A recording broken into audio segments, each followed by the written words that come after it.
Hi, my name is Cole Studstill, and I'd like to tell you a little bit about the history of American motocross. Motocross is a blend of BMX racing, off-road racing, and trail riding. Motocross is held in an outdoor setting, usually 10 to 15 laps. 40 racers race two motos, and the two motos are averaged to get the overall winner. Motocross racing takes place all across the country. Motocross is a traveling show. It goes pretty much everywhere. The tracks are loud and require a lot of land, so it's usually located in a rural setting. Oftentimes near major cities like New York City, Washington, D.C., Portland, Oregon have a few motocross tracks close to them. Professional motocross races average about 20,000 spectators for a weekend. The birth of American motocross, or birth of motocross, started in France around 1924, and pretty much the earliest bikes were bicycles with motors on them. Uh, birth of American motocross. The first race in America was held in Armonk, North Carolina, or I'm sorry, New York, in 1920. These races were more touring street races, not really like motocross today. International motocross, the Great Depression had a major impact on American motocross racing. Fords were so cheap, it made motorcycles obsolete, so no one bought them. And then after World War II, the industry was thriving in Europe, and motocross helped repair relationships in Europe after the war in racing. Edison Dye was the first person to put America on the map in the Inter-Am series in 1967. Dye exposed America to the European form of motocross. The Inter-Am races were a way of Europeans to race in America during their off-season, and they showed Americans the way for motocross. The Euros also showed the Americans their endurance training techniques that led to today's racers being some of the fittest athletes in the world. One race appeared on the national broadcast of ABC's Wide World of Sports in 1969.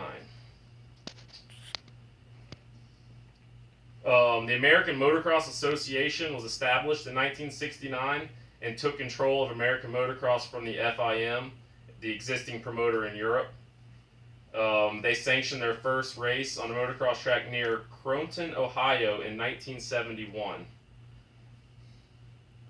The Americans were tired of being beat by the Euros, so the AMA created an American-only national motocross series.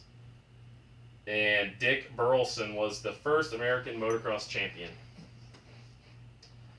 The media helped motocross gain popularity. Cycle News, a weekly magazine all about motocross racing, came out in 1965.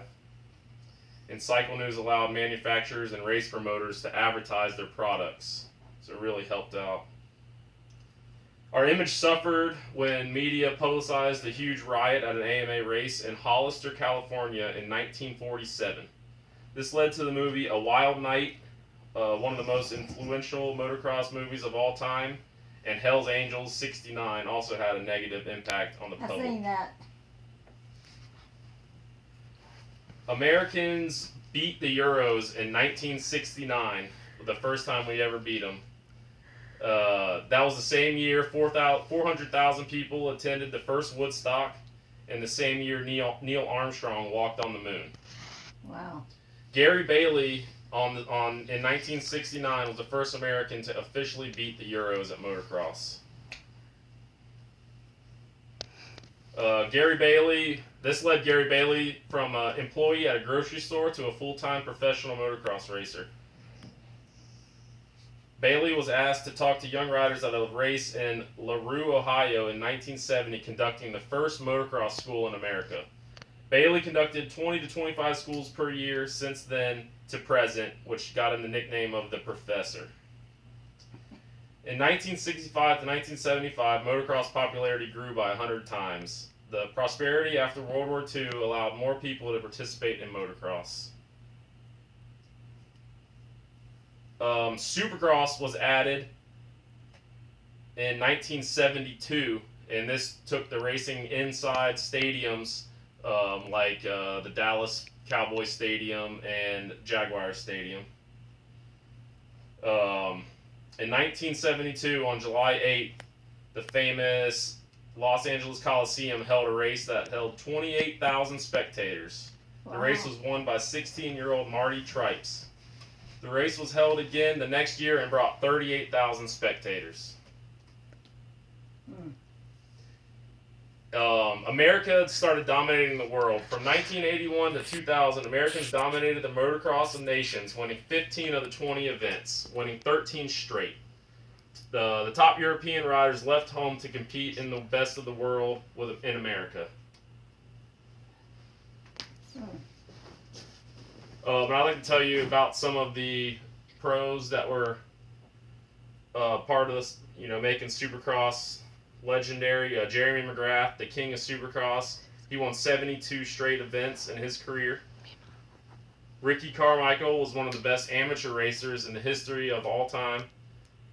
He dethroned McGrath and earned the nickname the GOAT, greatest of all time. Villopoto was the next and the greatest. He won 4 straight Supercross championships, 9 total championships, and 3-time MX of Nations winner.